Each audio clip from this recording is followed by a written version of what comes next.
ನಮ್ಮ ಮಾಧ್ಯಮದ ಸ್ನೇಹಿತರಿಗೆ ಸ್ವಲ್ಪ ಬೇಸರ ಆಗ್ಬೋದು, ಆದರೆ ಬೇಸರ ಆದ್ರೂ ಪರವಾಗಿಲ್ಲ. ಯಾಕಂತ ಹೇಳಿದ್ರೆ ಸ್ಥಳೀಯ ಮಾಧ್ಯಮಗಳು ಈ ತಪ್ಪುಗಳನ್ನ ಮಾಡ್ತಾ ಇಲ್ಲ. ಆದ್ರೆ ಎಸ್ಪೆಷಲಿ ನ್ಯಾಷನಲ್ ಮತ್ತು ಸ್ಟೇಟ್ ಮೀಡಿಯಾಗಳು ಮಾಡ್ತಾ ಇರುವಂತಹ ಒಂದು mistake ministry of defence ನವರೇ ಹೇಳ್ಕೊಂಡಿದ್ದಾರೆ.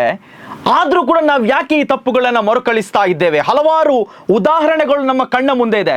Attack Mumbai ಮೇಲೆ ನಡೆದಾಗ್ಲೂ ಕೂಡ ಮಾಧ್ಯಮದವರು ಮಾಡಿದ ತಪ್ಪಿನಿಂದಾಗಿಯೇ ನಾವು ಇನ್ನೂ ಕೂಡ ಪಾಠ ಕಲ್ತಿಲ್ಲ ಅಂತ ಹೇಳಿದ್ರೆ, ಈಗ ನಾವು ಕಳೆದ 2 ದಿವಸಗಳಿಂದ ಗಮನಿಸ್ತಾ ಇದ್ದೇವೆ, ಒಂದಷ್ಟು ನಿವೃತ್ತ ಸೇನಾನಿಗಳನ್ನ ಅಥವಾ ಇನ್ಯಾರನ್ನು ಕೂತ್ಕೊಳ್ಳಿಸಿಕೊಂಡು ನಮ್ಮ ಡಿಫೆನ್ಸಿನ ಟಾಪ್ ಸೀಕ್ರೆಟ್ಗಳನ್ನ ರಿವೀಲ್ ಮಾಡಿ ಕೊಡ್ತಾ ಇದ್ದೇವೆ. S-400 ಏನು, ಅಥವಾ ನಮ್ಮ ಹತ್ರ ಬತ್ತಳಿಕೆಗಳು ಯಾವುದು ಇದೆ, ಯಾವ ರೀತಿ ಅಟ್ಯಾಕ್ ಆಗುತ್ತೆ, ಯಾವ ರೀತಿ ಕೆಲಸ ಮಾಡ್ತಾ ಇದ್ದೇವೆ, ನಮ್ಮವರು ಯಾವ್ಯಾವ ಬಂಕರ್ಗಳಲ್ಲಿ ಸುರಕ್ಷಿತರಾಗಿದ್ದಾರೆ. ಬಂಕರ್ಗಳು ಇಡೋದು ಯಾಕೆ ಸ್ವಾಮಿ? ಅದು ಟಾಪ್ ಸೀಕ್ರೆಟ್, ಯಾರಿಗೆ ಗೊತ್ತಾಗಬಾರ್ದು ಅಂತೇಳಿ ನಾವು ಈ ಸ್ಥಳದಲ್ಲಿ ಸುರಕ್ಷಿತರಾಗಿದ್ದೇವೆ ಅಂತ ಹೇಳಿ ಲೈವ್ ರಿಪೋರ್ಟಿಂಗ್ ಮೂಲಕ ತೋರಿಸ್ತಾ ಇದ್ದೇವೆ ಅಂತ ಹೇಳಿದ್ರೆ, ನಮಗೆ ಹಾಗಿದ್ರೆ ದೇಶಭಕ್ತಿ ಇಲ್ವಾ?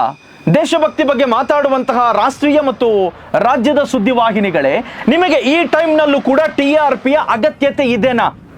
ಹೌದಪ್ಪ, ಮಾಹಿತಿ ಕೊಡಲೇಬೇಕು. ಬೆಳಗ್ಗೆ ಒಂದು 8 ಗಂಟೆಗೆ ಬ್ರೀಫ್ ಮಾಡಿ, ಮಧ್ಯಾಹ್ನ ಒಂದು 1 ಗಂಟೆಗೆ ಚಂದದ್ದು ಸುದ್ದಿ ಕೊಡಿ, ರಾತ್ರಿ ಒಂದು 8 ಗಂಟೆಗೆ ಕ್ಲಿಯರ್ ಕಟ್ ಆದ ಇನ್ಫಾರ್ಮೇಶನ್ ಅನ್ನು ಕೊಡಿ. ಹಿಂದಿನ ಕಾಲದಲ್ಲಿ ನಡೀತಾ ಇರಲಿಲ್ಲ. 1 ಗಂಟೆಯ ಸುದ್ದಿ, ಬೊಬ್ಬೆ ಇಲ್ಲ, ಕಿರುಚಾಟ ಇಲ್ಲ, ಚಂದವಾಗಿ ಒಂದು ನ್ಯೂಸ್ ಅನ್ನ ಪ್ರೆಸೆಂಟ್ ಮಾಡಿ ಜನರಿಗೆ ಮಾಹಿತಿಯನ್ನ ಕೊಡುವಂಥದ್ದು. ಅದು ಬಿಟ್ಟು ನಮ್ಮ ಸೇನೆಯ ಟಾಪ್ ಲೆವೆಲ್ ಸೀಕ್ರೆಟ್ ಸ್ವತಃ ನಮ್ಮ ಇಂಡಿಯನ್ ಆರ್ಮಿ ಕೂಡ ರಿಕ್ವೆಸ್ಟ್ ಮಾಡಿದೆ. ಇವತ್ತು ಮಿನಿಸ್ಟ್ರಿ ಅವರು ಕೂಡ ಸೋಷಿಯಲ್ ಮೀಡಿಯಾದಲ್ಲಿ ಹಾಕಿದ್ದಾರೆ, ದಯವಿಟ್ಟು ಇದನ್ನ ನಿಲ್ಲಿಸಿ ಅಂತ ಹೇಳಿ. ಈ ಸಂದರ್ಭದಲ್ಲಿ ನಾವು ನಮ್ಮ ಸೈನಿಕರಿಗೆ ನಮ್ಮ ಬೆಳಗ್ಗೆ ಮತ್ತು ಸಂಜೆಯ ಪ್ರಾರ್ಥನೆಯಲ್ಲಿ ಅವರಿಗೋಸ್ಕರ ಪ್ರಾರ್ಥನೆ ಮಾಡೋಣ. ಯಾವಾಗಲೂ ನಮ್ಮ ಕುಟುಂಬದವರಿಗೆ ನಮಗೋಸ್ಕರ ನಾವು ಪ್ರಾರ್ಥನೆ ಮಾಡ್ತೇವೆ, ಆದರೆ ಈ ಒಂದು ಸಂದರ್ಭದಲ್ಲಿ ನಮ್ಮ ಸೈನಿಕರಿಗೋಸ್ಕರ ಪ್ರಾರ್ಥನೆ ಮಾಡೋಣ. ನಮಗೋಸ್ಕರ ಹೋರಾಡ್ತಿರುವವ್ರಿಗಾಗಿ ನಮ್ಮ ಒಂದು ಪ್ರೇಯರ್ ಇರಲಿ.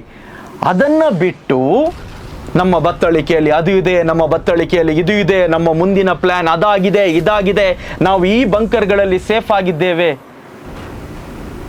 ನಮ್ಮ ಸೀಕ್ರೆಟ್ಗಳನ್ನ ಶತ್ರು ರಾಷ್ಟ್ರಕ್ಕೆ ಬಿಟ್ಕೊಡುವ ರಿಪೋರ್ಟ್ನ ಅಗತ್ಯತೆಗಳು ಇದೆನಾ?